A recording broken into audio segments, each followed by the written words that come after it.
drum, hit your whole body go crack. Let the baseline move, take it off of the map. We rock crowds every time we move. Boom, boom, back, yeah, we got it like that. Kick drum, hit your whole body go crack. Let the baseline move, take it off of the map.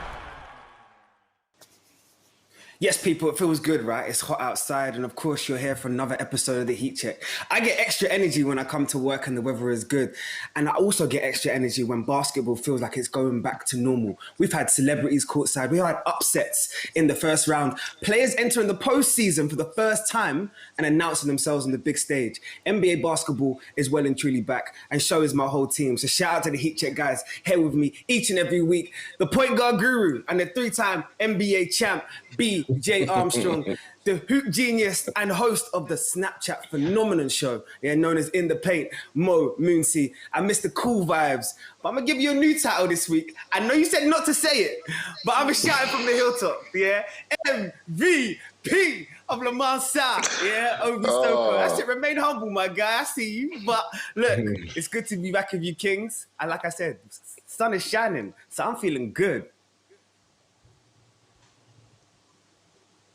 No one gonna say somebody, nothing. anybody. Is that how we go? Is that how we gonna do this? I was trying to be polite, man. I'm saving the interruptions for the whole or not. Don't worry, Jaydee. I'm trying to be polite for now. Do you know what I'm saying? And then when we do the whole or not, we can bring the fire. Listen, it's a blessing to be here. The sun's shining. There's people out there in the park playing ball, getting buckets, so I love to see. And also, of course, shout out to Ovie, dominating the French League over there. We got to give him his flowers right now. The MVP, he's one of the finalists for MVP. I don't know if he's won it yet, but he needs to win it. Anyone who's watching this who's voting in the French League, you better listen to the Heat Check crew and make Ovie Soko that MVP. This is the Hoop Genius cosign coming at you right now. Putting that energy out there for him now. Put that into fruition right there for you, Ovie. But look, let's stay on the latest news this week because we've got a lot to catch these people up with. And the theme this week is coaching positions. So you know where we need to start. The Blazers made a big move last week in terms of the Trailblazers and Terry Stotts agreeing to part ways last Friday following the team's first round loss to Denver. Look, Dame Lillard, as we all know, is the heartbeat of that franchise. We've already seen what he's done, and he took to IG to sort of give his admiration for Terry Stotts and all the things that he's done. But let's be real, gentlemen. He's in his prime. You're talking about a six-time All-Star and someone that's an All-NBA type of player. And he's shown a lot of loyalty to this franchise, BJ. Is this now the right move in terms of a head coach change to see the Blazers advance in terms of as an organization? Well, right now, what you're seeing within the Portland Trail Blazers organization is a team that's scrambling to place the blame somewhere, right? You know, there's four factions that need to be addressed, right? You have ownership, you have the executives, you have the coaches, and then you have the players.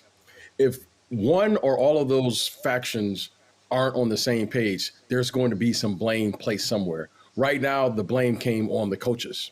All right, this team has been in the playoffs, but when you look at their roster and you look at their team, you say, what is the realistic, advancement of this team as it's currently constructed? And they have made, I think, the conference finals once in the last 7 or 8 years. And Damian Lillard is without question an elite player. But when you break it all down, you have to look and say, what's realistic here? And right now that blame was placed on the head coach, as you see it so often in the NBA. And then we'll see. But if it doesn't work the next time, then where's it going to be placed? Is it going to go to the players or is it going to go to the executives? The owner is kind of off limits here. But one of those three areas is always going to be placed, either the executives, the head coach, and the players. And in this case, you saw the coach get blamed for how they played and what they were able to do this year. But when you look at it, they're saying, the executives are saying, we feel that we are better than what we've shown thus far. I mean, Terry Stotts had a long tenure with the Trailblazers. You think about, as you just said, BJ, 8 straight seasons into the playoffs, but no championship to sort of devise after all of that. Only one conference finals appearance as well, when of course we all know they got swept by the Golden State Warriors. So Ovie, I ask you, taking in all of that into consideration, do you feel like it was the right move at the right time to change head coach now?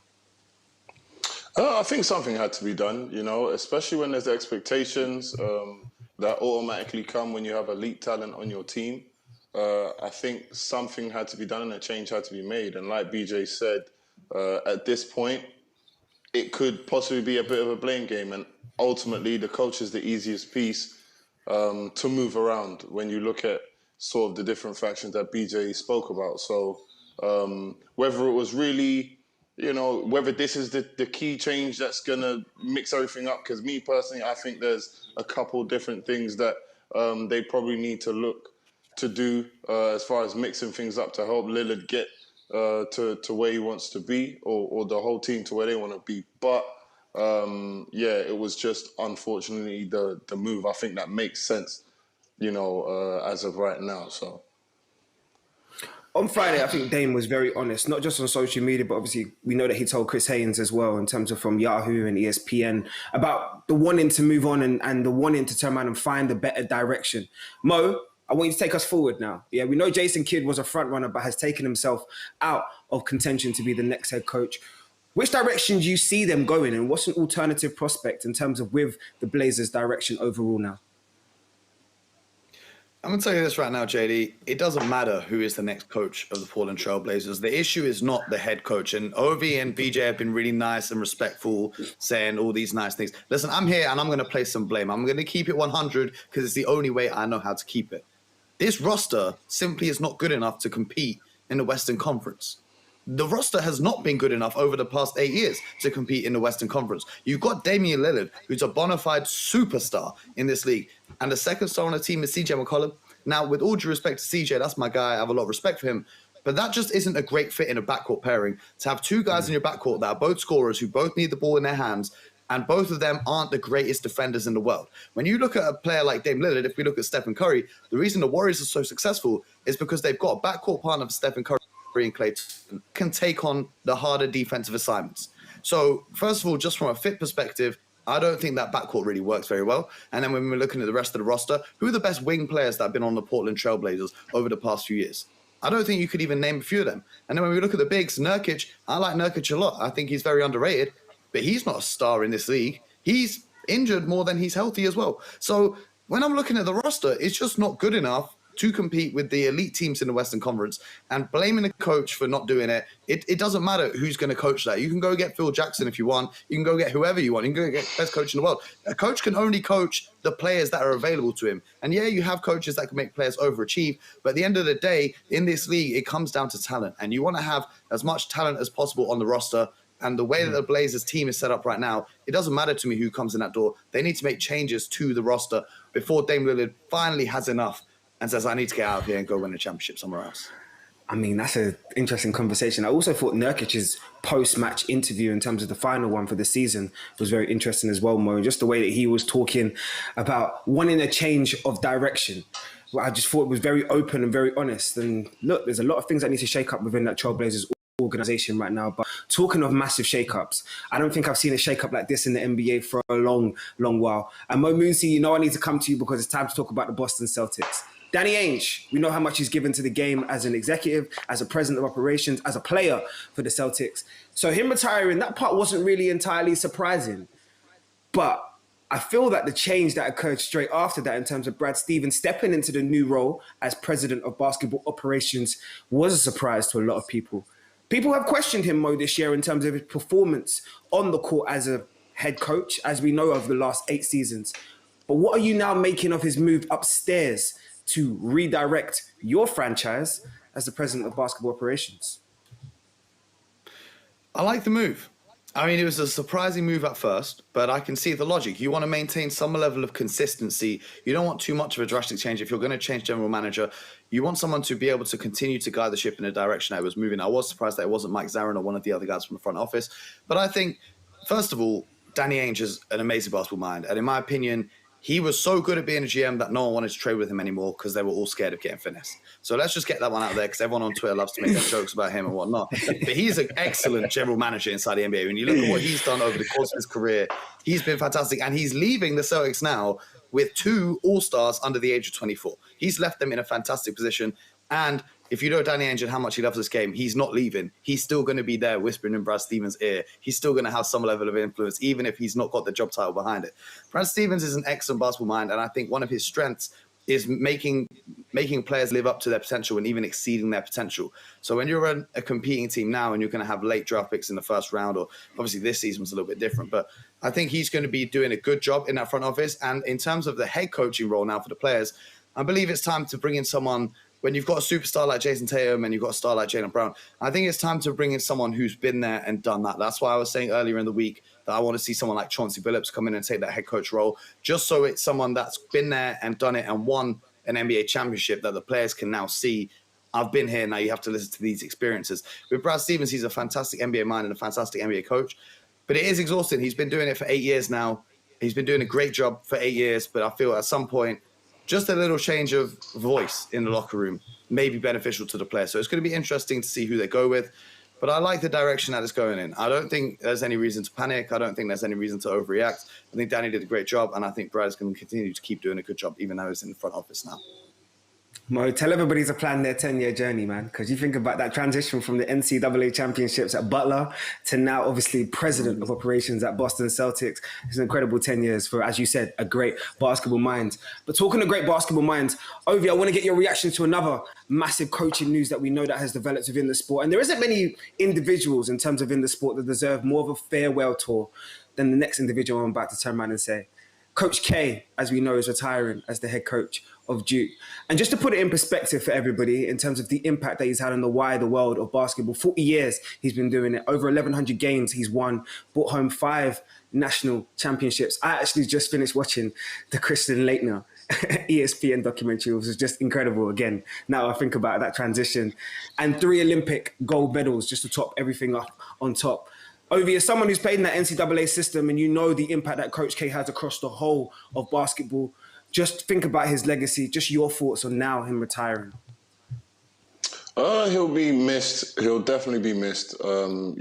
He's, without a doubt, he's a coaching legend. He's a Hall of Fame level coach.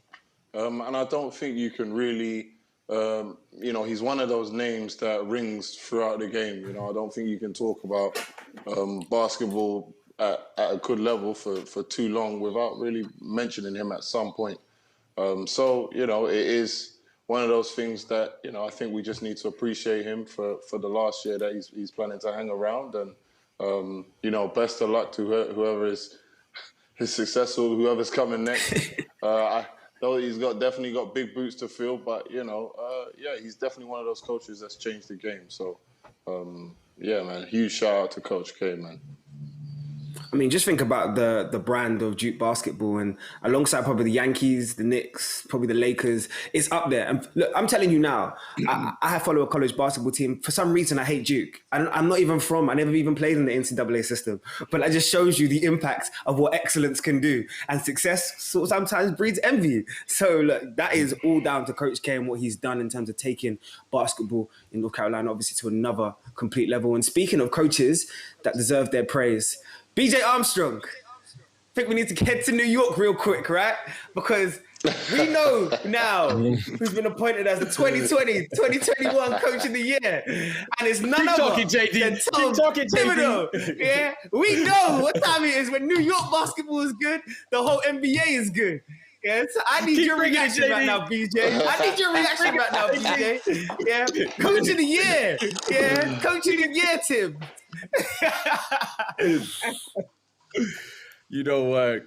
Tom Thibodeau, that was incredible. And, I don't like to name drop, but I had an opportunity once he was named Coach of the Year to reach out to him. And I'm just so happy for him and knowing his journey, and what a great journey and what an inspiration for all the young coaches who say, you can come and you can grow into this system. He was an assistant for so many years, and all of a sudden he gets his chance there in Chicago.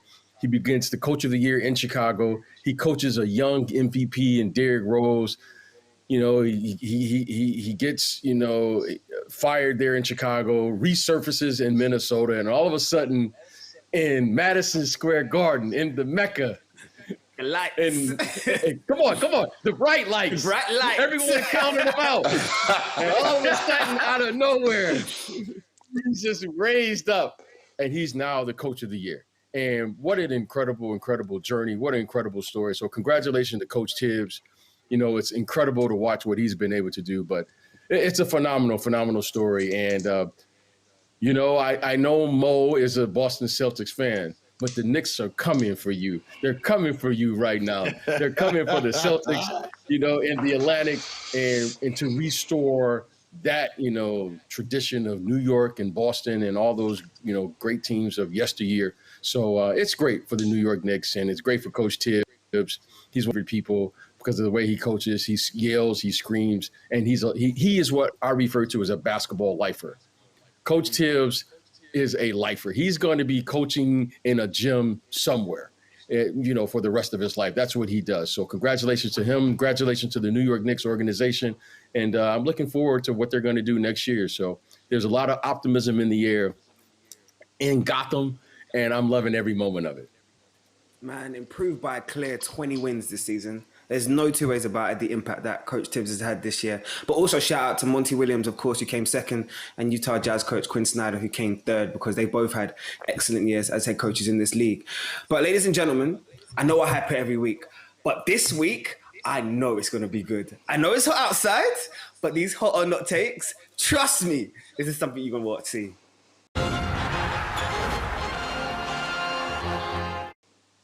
So before we start discussing the teams that have progressed, and we need to obviously give their flowers to the teams that have made it to the second round, we need to obviously also talk about the teams that have departed. And an interesting stat is that we know now LeBron James got bounced in the first round for the very first time in his career, making a very tragic end to the LA Lakers 2021 season. I mean, it's all come down to this. But let me get my disclaimer out of the way. We know he's been in the league for so long. We know he's excellent in terms of his longevity and what he's doing in 17, 18, 19, 20, 21 until Bronny comes into the league. It's going to be incredible. Yeah, let's just be real. Yeah, it's going to be incredible. But I'm making this statement very, very clear. And I need people to understand what I'm saying. He is no longer going to be able to push the limitations and the longevity that we've seen so far. What he's doing at this age is arguably still one of the best in the game. Yes, he is scary. But I'm telling you now, the window is closed. And I need this come up right here because LeBron James, as an LA Laker, is no longer, ever going to win a championship again. I'm seeing the return of the Warriors. I'm seeing the return of Utah. Phoenix are legit contenders. Denver is there behind the soon-to-be MVP. Mooncey, are you agreeing with this statement? The LeBron James LA Lakers window is firmly shut. JD, my brother, I got a lot of love for you. I got a lot of respect for you. I know. Let's break this one down for a second. I don't know. Now, I'm a Boston Celtics fan, right? I should be doing victory laps right now that the Lakers got bounced out in the first round. I should be celebrating and singing from the rooftops because the way they were talking after winning their Disney Bubble Championship was kind of mad. But let me just tell you one thing. You should never, ever bet against LeBron James. Because let's be real. Let's keep it very 100. If they were healthy this season, do you really think that they go out in the first round? I'm saying if the Lakers were fully healthy, they would probably win the Western Conference. We got to put it into context, right? They only had 72 days off from winning their championship season. LeBron 63 games this year. Got hurt in the start of the season. They started the season 21-6. This Lakers team, it doesn't matter about this Lakers team. LeBron James will carry this squad. And now he's got a full off season to rest. And you know he's going to be in that hyperbolic time chamber. And you know he's going to be back with a vengeance because LeBron James does not get bounced out of the first round. He's going to be coming back next season and he's going to be back even hungrier.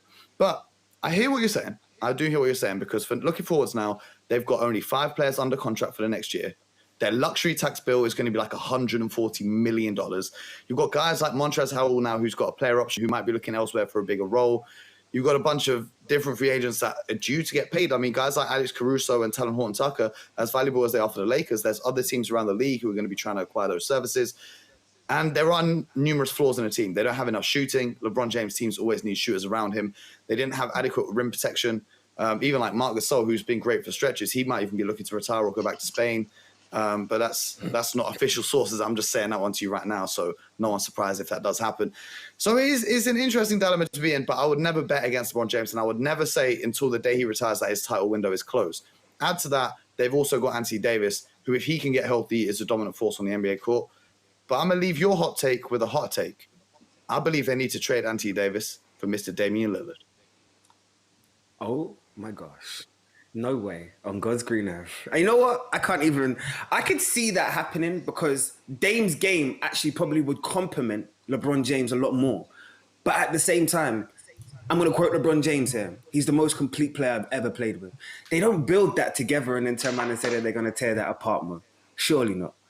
Well, if you're the most complete player, you need to stay complete when you're on the court and not miss numerous games for injuries. I mean, LeBron James is the one who's 36, but Anthony Davis get injured like he's 36. So I'm just saying, LeBron's 36 years old. You want to maximize those title championships. I want to put him with a guy that can stay on the court, because the whole point of having another superstar with LeBron James is it makes his life easier, that he can rest and the other superstar can carry through the regular season, etc., so that LeBron James can rest in his old age. Why have we got LeBron with a superstar that's injured more than LeBron is?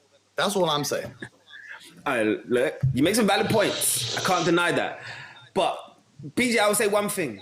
As a retired player, since the inception of sport, I look at now the GOATs that's been before, not even just in basketball, Roger Federer, Rafa Nadal, even Cristiano Ronaldo. Eventually, they all slow down. Father Time, as you've heard so many times associated with LeBron James, is undefeated. He's going to be 37 this year. 37.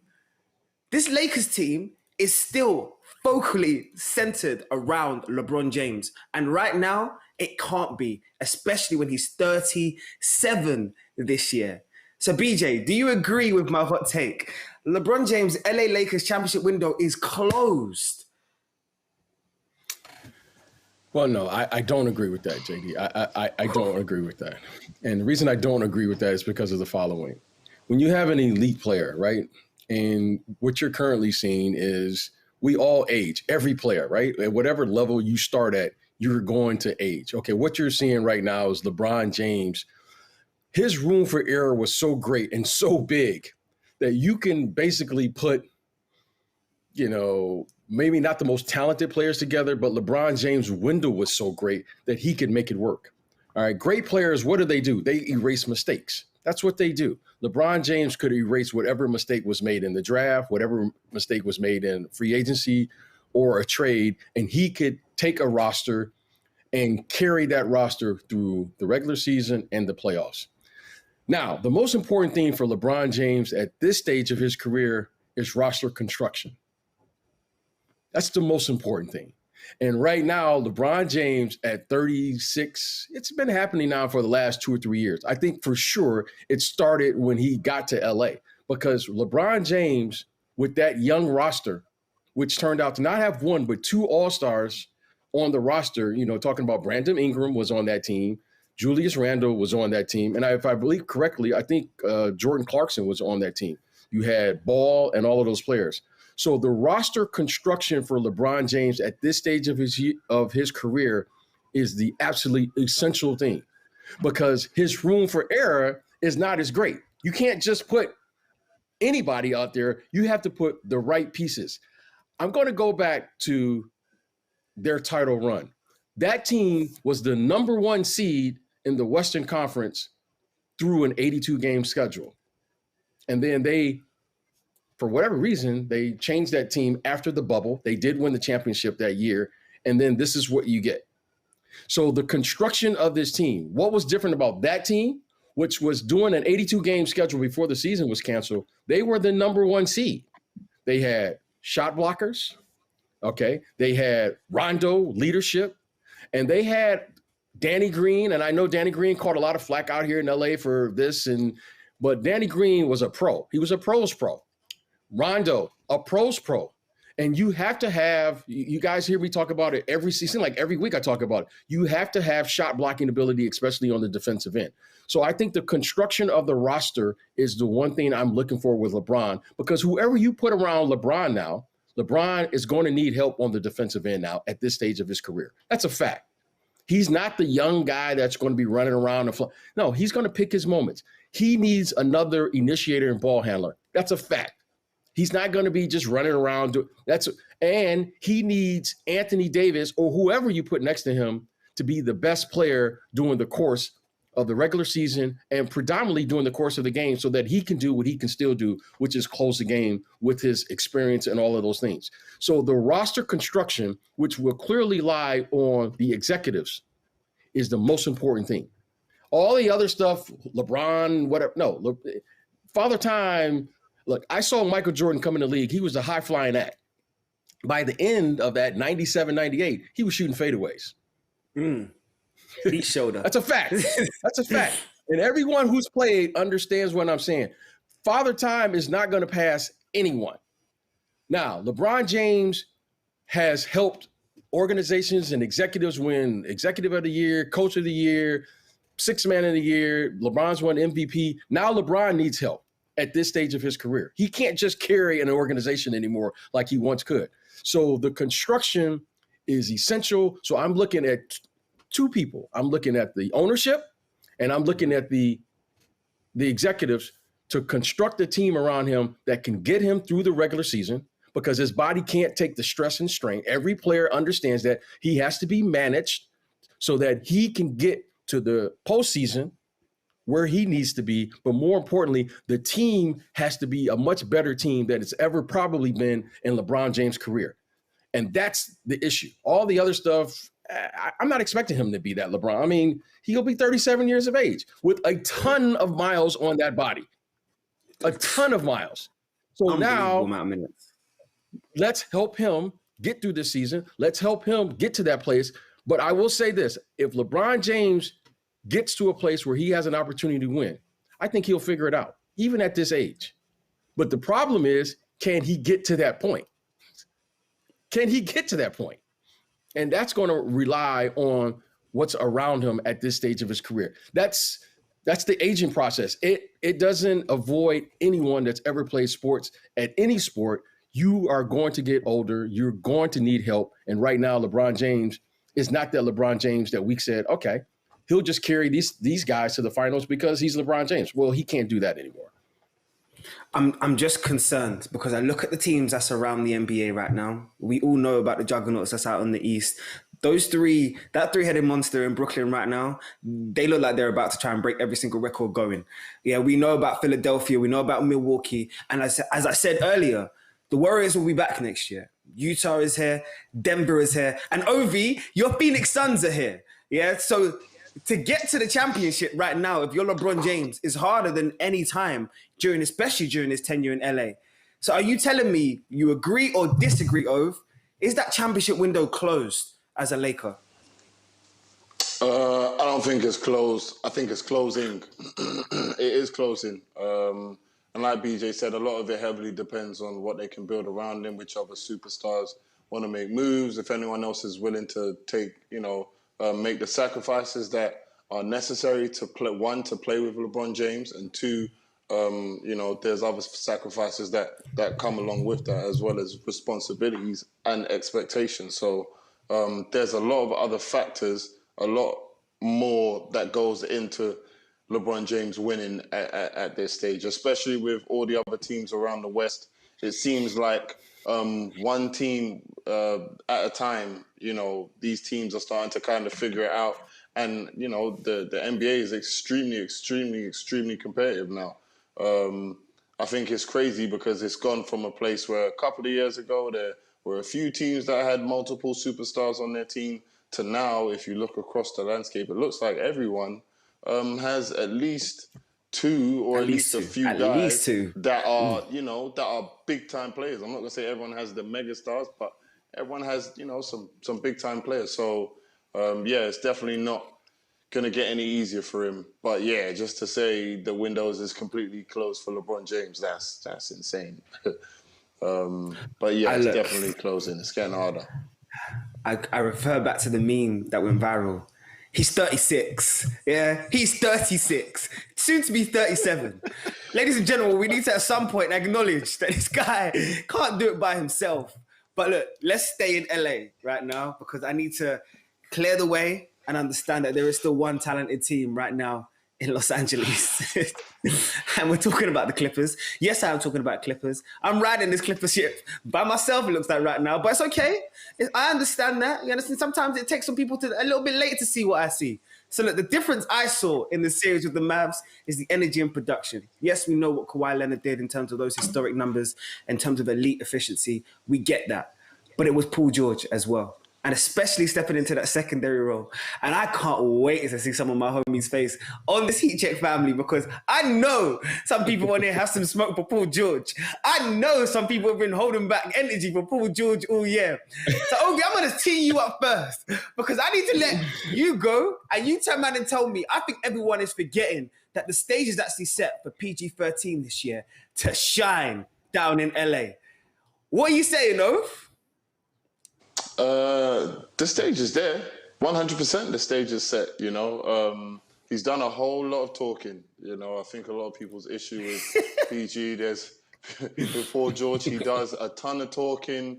There's a whole bunch of antics. There's a lot of, you know, subliminals and everything but hoops, everything but basketball, you know. You know, there's clowning other superstars when they fall short, and then you falling short. Like, you know, there's just a bunch with Paul George. Besides the fact that he can actually play, you know, and now his playing seems to be doing a little bit more talking, but hopefully they can keep it going because, you know, yeah, the job's not done, and I don't think it gets any easier. So, yeah, I would just say he's got to stay focused. But the stage is set for him. It is set for him. Stage is set, BJ. Yeah, we know down in LA, those lights shine bright. The only place that shines brighter is New York. And PG-13 asked to go home. He turned around and said to Kawhi, the conversations were there. You put me together with you, we can do this. The West is open right now. If the Clippers are going to do anything and turn around and say that they're an elite team out on the West Coast, this is the time to shine. And I think PG-13 is going to play a pivotal role in that. What do you think? You know, I had a friend tell me once in the NBA, if you stand in front of the spotlight too long, it might fade your suit. There aren't a lot of players. There aren't a lot of entertainers that can hold that spotlight, okay? When you think of, you walk out on that stage and the spotlight is shining bright, there's only a few that can actually hold it. You know, Michael Jackson could hold it. Michael Jordan could hold it. Beyonce could hold it, you know? There aren't a lot of people who can just hold that spotlight. So let's be careful what you ask for. Now, if the Clippers are going to make this run, it's going to come because of Kawhi Leonard. Now, Kawhi Leonard right now has displayed, in particular over the last 2 games, he's really taken his game, and this is the Kawhi Leonard that we're saying, oh, wow, we recognize this guy. We recognize him. This reminded me really of what he did in Toronto. Now, Kawhi Leonard in particular, and the Clippers has done something that I must point out, and I want to point out to all of the listeners here today. Every playoff run, if you're going to make a deep run in the playoffs, you're going to face an opposition that's going to bring out the best in you, and they're going to have they're going to take you to the brink of elimination. And Kawhi Leonard showed me something that, you know, I haven't seen in a long time. Kawhi Leonard had every opportunity to want to go home. He had every opportunity. And when faced with that adversity, I want to give Kawhi Leonard credit. He didn't want to go home. Kawhi Leonard, I don't know what the other players, but Kawhi Leonard in game 3 and game 4, I was like, okay, he don't want to go home. Game 6, after losing game 5, he was like, nah, I'm not going home. And then he had a stretch in game 7 where it was clear there were 9 other players, and Luka Doncic was phenomenal. I mean, I can't say this often. Luka Doncic had 40-some points, and I thought Kawhi Leonard was outstanding on the defensive end. Different level. And Kawhi Leonard was responsible and took all of them 40 and still found a way to make an enormous impact on the game. So Kawhi Leonard has reached down into the depths of desperation, faced it, looked at it, and said, nah, I'm not going. And now he's advancing. So this team right now with Kawhi Leonard, they're ready.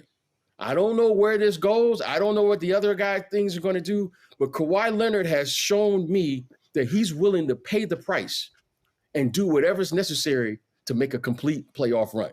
And not everybody talks about that, but how many people want to do it? It's like getting on that treadmill. Everybody want to get that 60-minute, run in, but how many people actually really want to do it? Well, Kawhi Leonard, I can't say nothing about him. Because game 6 and game 7, I know we can talk about those guys in Brooklyn. Those guys have been fantastic. Kawhi Leonard, looked right into the mirror and said, nah, man, you ain't going home yet. And I was like, okay, I'm gonna sit here and watch this one. And I got to give him his respect. So I don't know what Paul George and those guys are going to do, but I know what Kawhi Leonard is going to do. He's going to face it, fight it, and show up at the run. BJ Ovie, this is the part where we turn around and I want you guys to come straight off the back of this because I know this is going to be good. Yeah, because I know if there's a lot of people that keep the same energy when it comes to Paul George, there's one man that I know that definitely keeps that energy. Yeah, we could talk about Kawhi Leonard's greatness in the first round. There's no two ways about it. But I need to hear what your feelings are towards his running mate. And I'm talking about Paul, Clifton, Anthony George, as he is going to be the man that is going to be Kawhi Leonard's sidekick in this run. All right. Don't do it, Mo. Don't do it, Mo. Don't do it. Don't do it, Mo. Don't do it. Earlier on, you may have noticed me glancing off the screen. I wasn't trying to be rude to him. I was just using my calculator here, right? I had to do some quick calculations, and I've come up with the calculation right now. This is the number right now on the screen, right? 1,141. Do you know what that number is? That's the amount of days between Paul George calling himself Playoff P and finally arriving in the NBA playoffs. That's how many days it took. Am I supposed to be impressed that you've averaged 20 points in a playoff series against the team that you were tanking to play against, and they still took you to 7 games? Let alone it's not even a team. It was just one guy absolutely destroying you. It was just Luka Doncic. I said it last week on the show. Luka Doncic plus spare parts, because the rest of the guys were all stood around the perimeter waiting for Luka to do things. Luka was responsible for 90% of the points that the Dallas Mavericks scored. Now, if you're Paul George and you're talking about, oh, I should have been Defensive Player of the Year 2 years ago, and I'm feeling like my MVP self, even though you've never won an MVP award. So why is it falling on Kawhi Leonard's shoulders to go out and guard Luka Doncic? Why is it not you saying, I'm a step up? I feel like I'm the best defender in the league on the perimeter. Let me step up and go and guard him. That's just the questions I'm asking. Now, do I think the stage is set for Paul George to shine? This, 100%, without a doubt, unquestionably, is the year for the stage to be set for Paul George. Because now, look, they're playing the Utah Jazz, and BJ, you and I spoke about this before. They're not an athletic team. When it comes to their wing defense, Joe Ingles, Royce O'Neal, these guys on the Utah Jazz, they're not athletes in the sense of someone that can keep up with an athlete like Paul George. Because we make jokes, right? But Paul George is, and he does have the skills to be an elite scorer in this league. He scored at all 3 levels. He's a superior athlete to a lot of guys that he goes up against.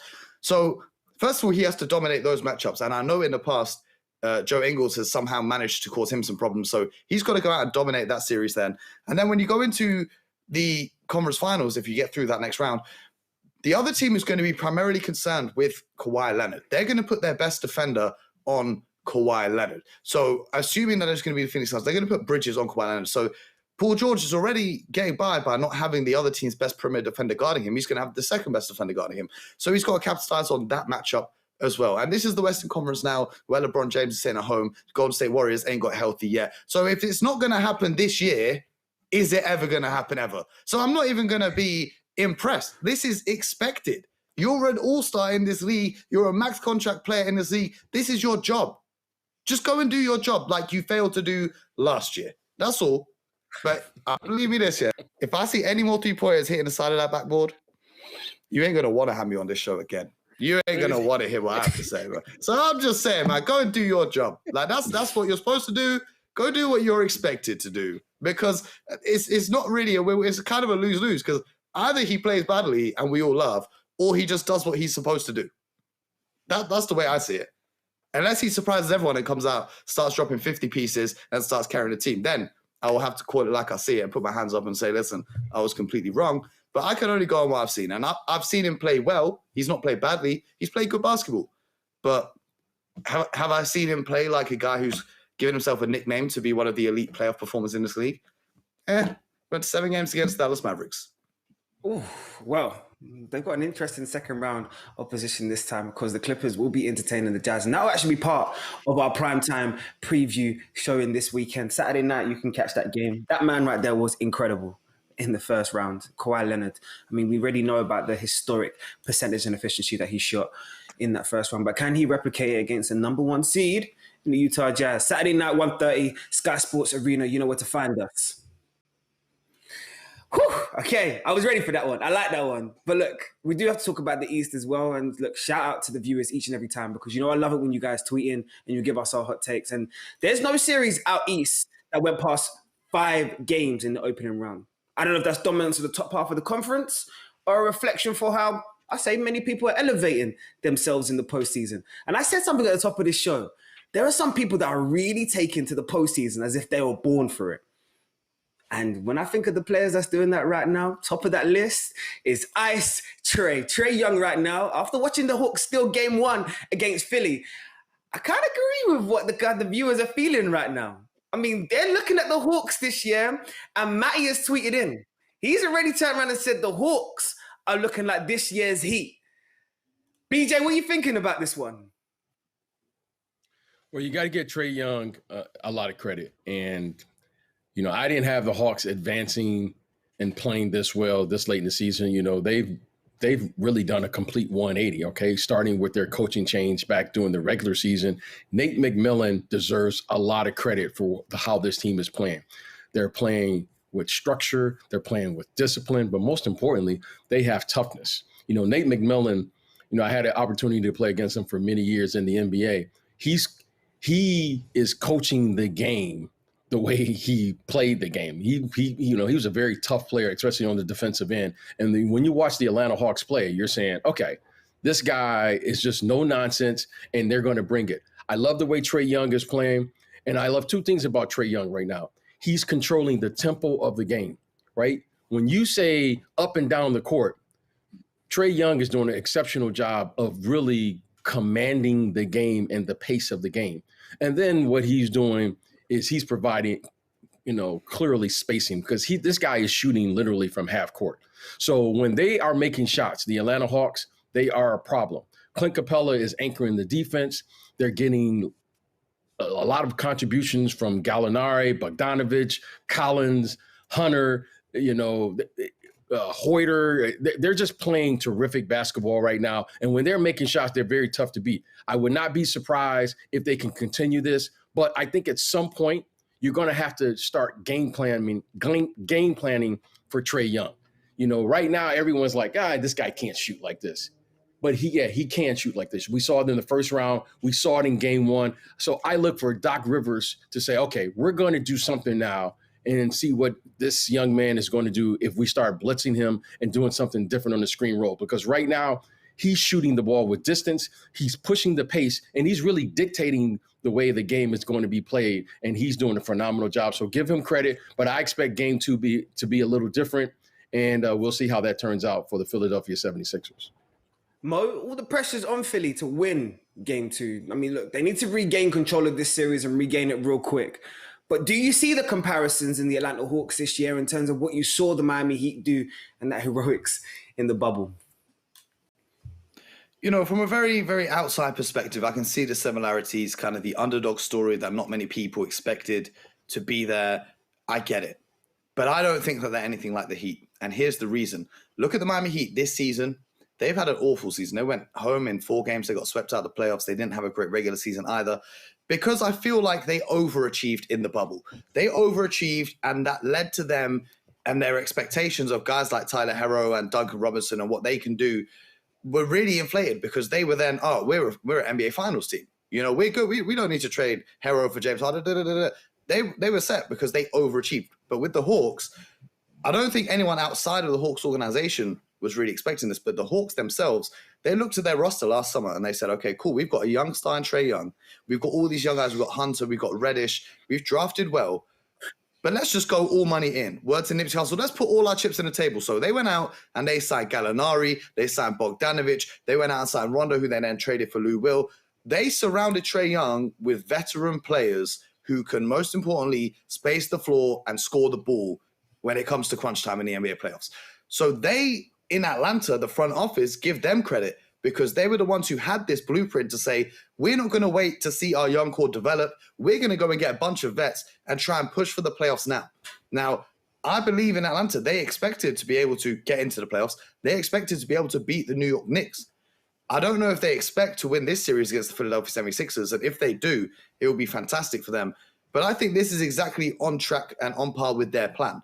Whereas I think the difference between them and the Heat was last year, the Heat exceeded their own expectations. I believe their plan was just to do kind of all right in the playoffs, then try and get Giannis in the offseason. But whereas they ended up in the NBA Finals, and then they kind of stood pat with their roster.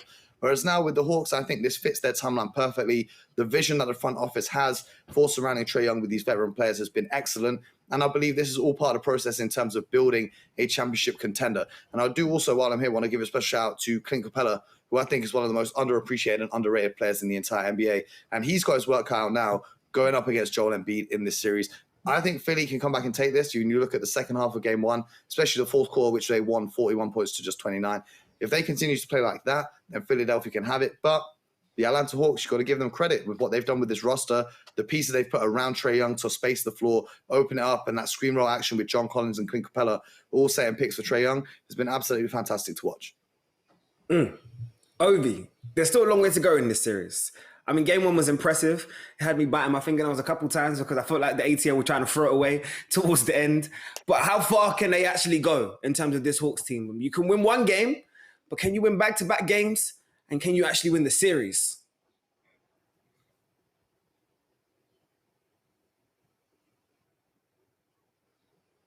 What BJ was talking about as far as how they're allowing... Oh, he kicked back in just in time. That's exactly how the Hawks decided to do it too. I reload from me, Ovie, from the top. Reload from me from the top. We kicked out and kicked back in. Don't worry about it, B. Okay. Sorry. That's exactly what the Knicks fans were saying. They couldn't hear Trae Young in the beginning, but everybody hears you loud and clear now. No, but I think it's a combination of a couple of things. You know, what BJ was talking about as far as the way these guys are playing with a lot of confidence right now. You know, they're playing behind Trae Young. Trae Young, he's playing with a heap of confidence. They've got talent, and guys aren't necessarily scouting for... I don't want to say they're not taking them seriously because, look, they've gotten to the playoffs. However, you know, I don't think they're seeing them as dangerous as they should be. You know what I mean?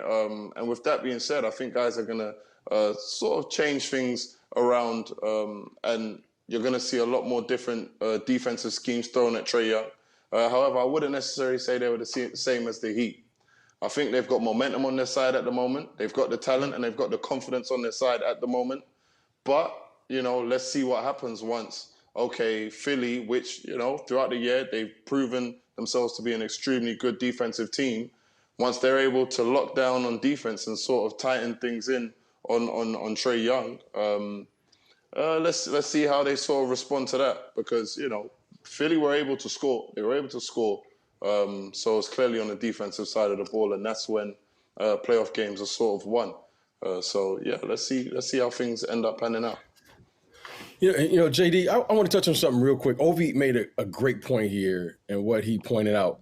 You know, when you watch the Atlanta Hawks in the first round, Coach Tibbs elected never to change his defense versus Trae Young for 5 games. I mean, Ovie pointed this out, and I think that it's a small thing, but it needs to be said. I don't think the coaches yet have said, we need the game plan for this guy just yet. And you saw in game 1, Doc was like, I'll live with that. I'll live with him shooting with that distance. Now, it's going to be interesting to see what Ovie pointed out here, and I think this is very key for the listeners and for all of us to watch. When are the coaches going to say, okay, we're going to game plan for Trae Young on the defensive end? And once that happens, then the Atlanta Hawks will have my attention, because right now I've seen him play in 6 playoff games and not one coach has said, we're going to game plan for him. We can beat them and live with what his best effort.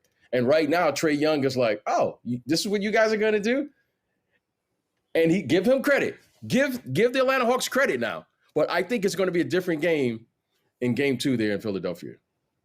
Ooh, talking of game 2, we get to find out how that plays out tonight, because we get to find out exactly how the Hawks respond. Can they make it back-to-back games? Or will the Philadelphia 76ers do exactly what they've been doing all season as the top seed in the Eastern Conference? Tonight, 12:30, game 2, Sky Sports Arena, Sky Sports main event. And that man right there is a huge question mark over his fitness as to whether or not the Philadelphia 76ers will progress.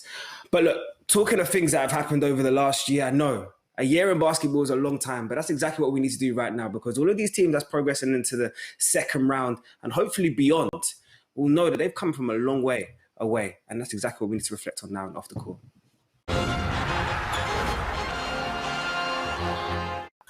I kind of said it there. I kind of touched on it there. Like, a year is genuinely a long time, especially in this pandemic. You think about the basketball world, how long it's taken us to get to this stage. Let me take you on that journey quickly.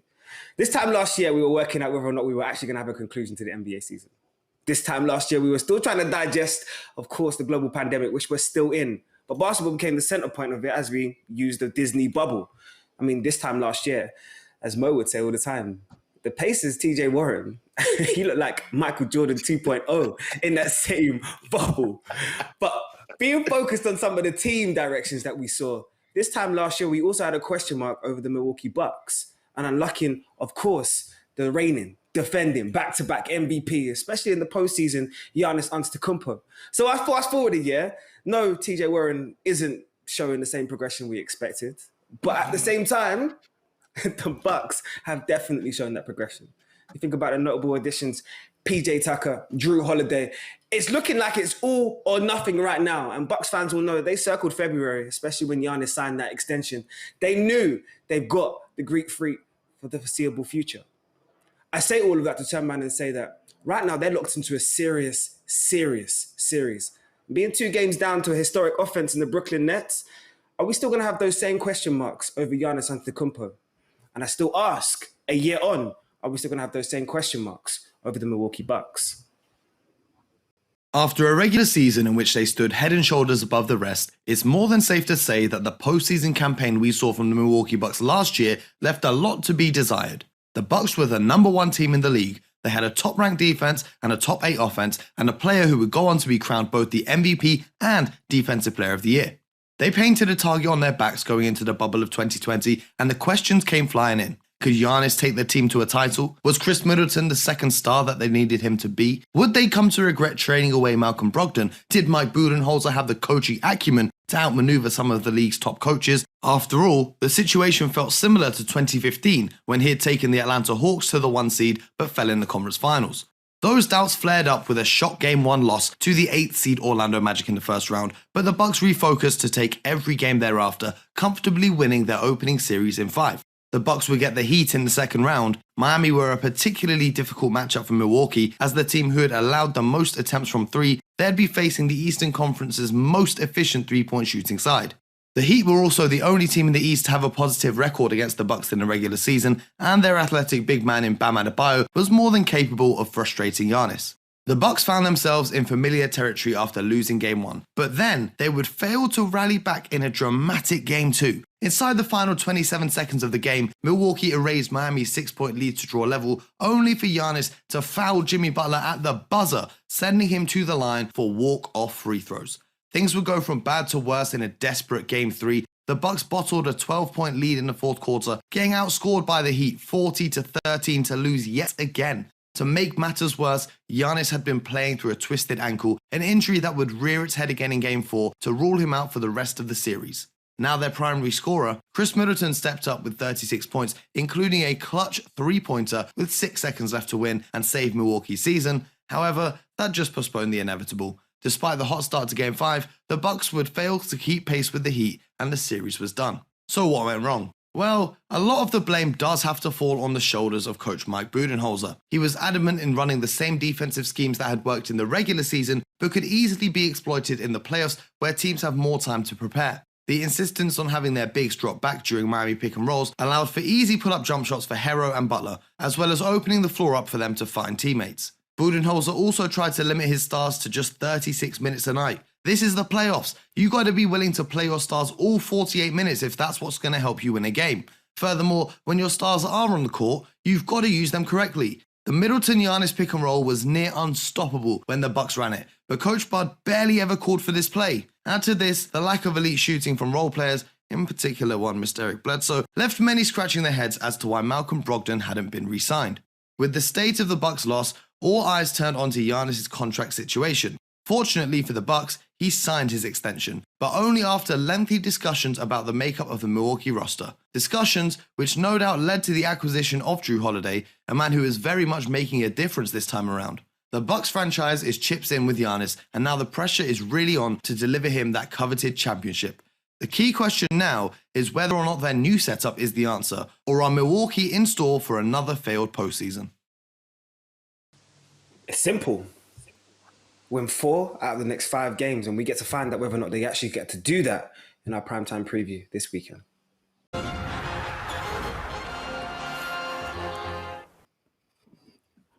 So as we know, the Nets are currently 2-0 up in this series as we head into our primetime preview this weekend. And of course, we'll have a game in between. But game 4 we'll bring to you Sunday, 7:45, a little bit of a longer build-up for you. 7:45. Perfect timing. I love it. Sky Sports Arena, Sky Sports YouTube. You know what time it is. Brooklyn versus Milwaukee. Game 4. So it's simple, gents. I'm just going to come around to each of you.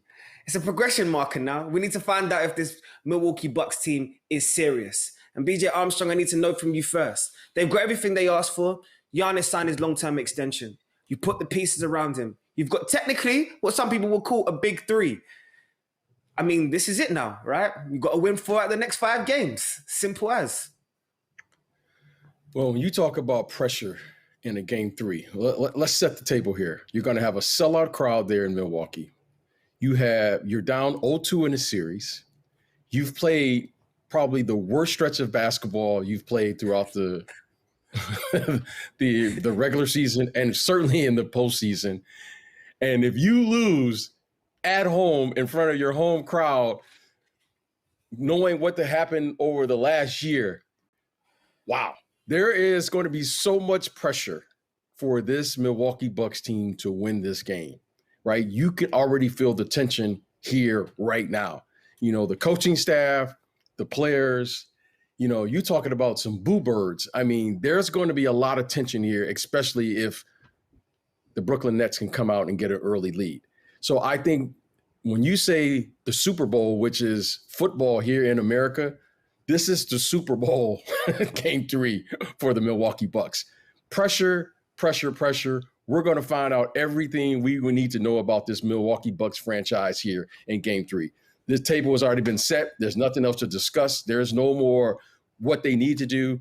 Either we're going to do it or not. Because if they lose, you know, these next one or both of these games here at home, for sure there's going to be some movement in the front office and the coaching staff and possibly with this roster again in the offseason.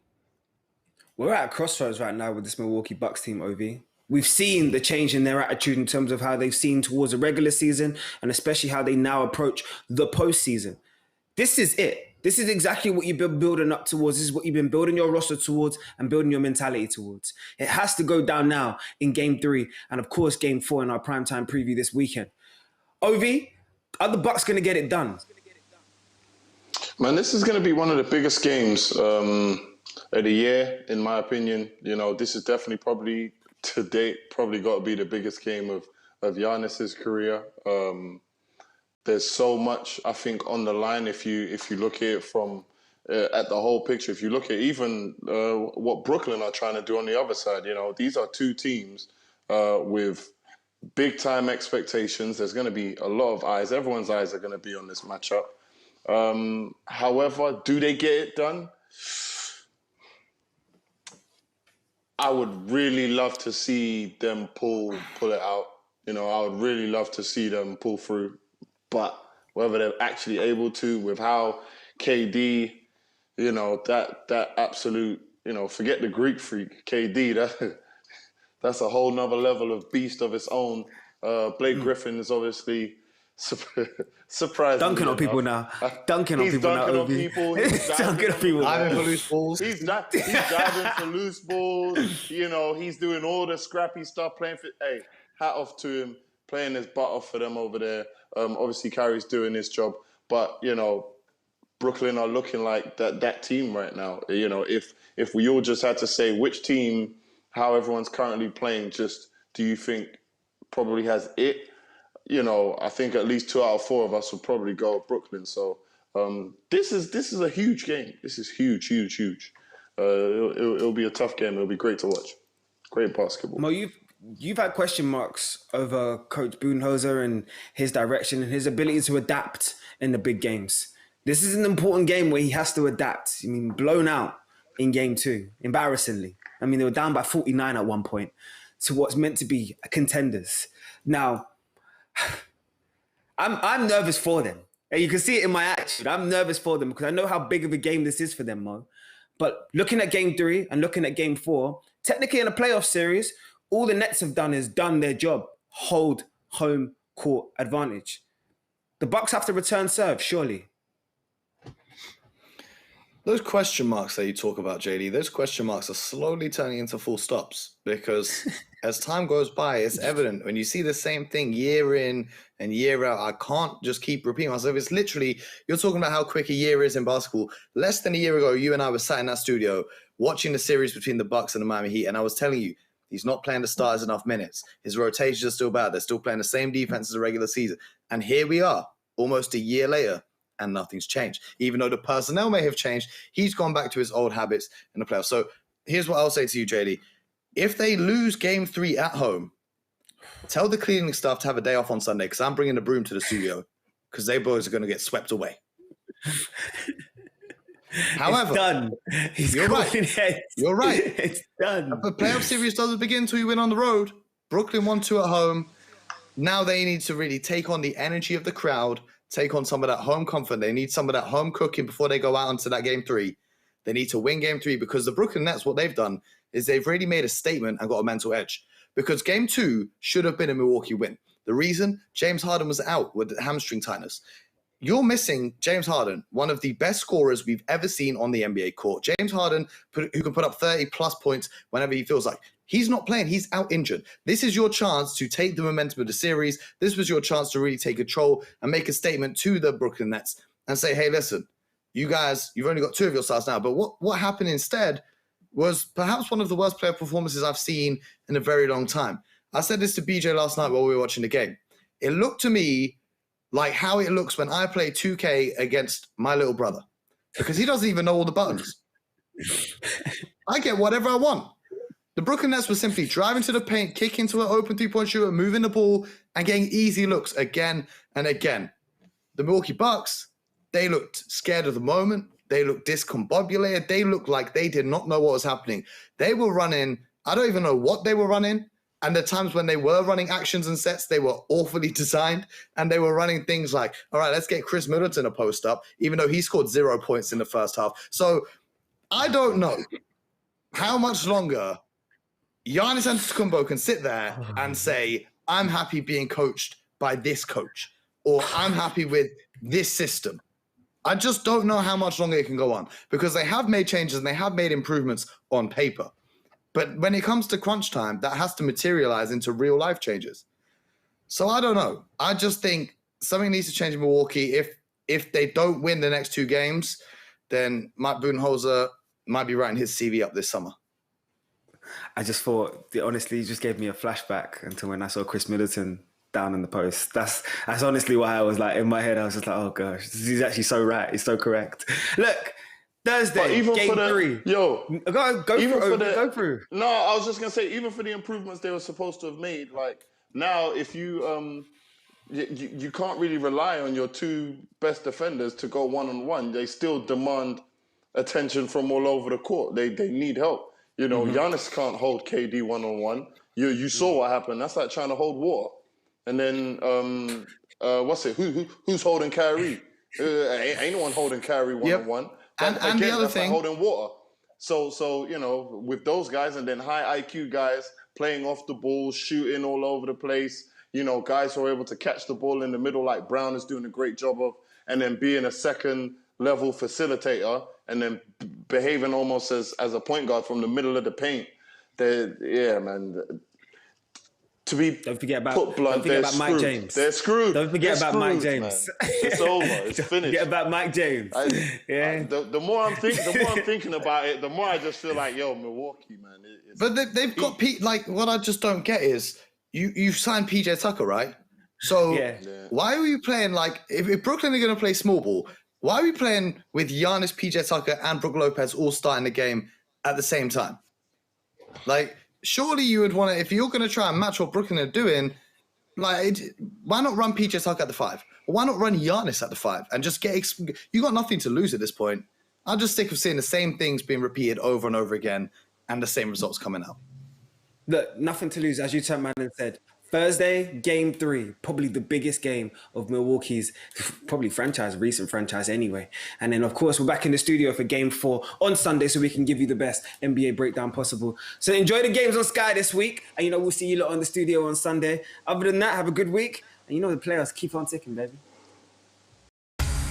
Sky Sports. Feel it all.